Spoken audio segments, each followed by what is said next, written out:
ساتھ میں ہوں عروج فخر۔ شامل کریں گے نیوز ہیڈ لائنز۔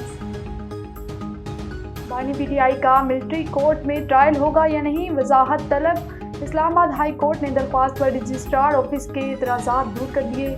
میاں گل حسن اورنگزیب نے کہا، ہر طرف سیاست ہو رہی ہے، جسٹس کہہ رہے ہیں اب بھی کوئی کیس نہیں، لیکن آگے ہو سکتا ہے۔ اعلیٰ حکومتی عہدیداروں کی طرف سے بیانات دیے گئے۔ وکیل نے کہا، خدشہ ہے کہ کیس ملٹری کورٹ بھیجا جا سکتا ہے۔ ہمارا خون بہہ رہا ہے، افغانستان سے خود بات کروں گا۔ علی امین گنڈا پور نے کہا، وفد کا بل بھیجوں گا، مسئلہ حل کروں گا۔ اپنی پالیسی اپنے پاس رکھیں، چاپلوسی نہیں کر سکتا، کسی کا غلام نہیں۔ میری باتوں کا جواب دینا ہوگا، اپنا لہجہ نرم کر لیتا ہوں لیکن نظریہ نہیں بدلے گا۔ وزیراعظم کے زیر صدارت وفاقی کابینہ کا اجلاس۔ ملکی سیاسی اور معاشی صورتحال پر غور، اقتصادی رابطہ کمیٹی کے فیصلوں کی توثیق کی جائے گی۔ وفاقی حکومت کی تنظیموں کا پیکیج منظوری کے لیے پیش۔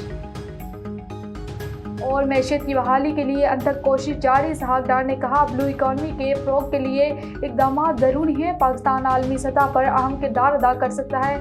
میری ٹائم افیئرز سے متعلق سب کی مفادات مشترکہ ہیں۔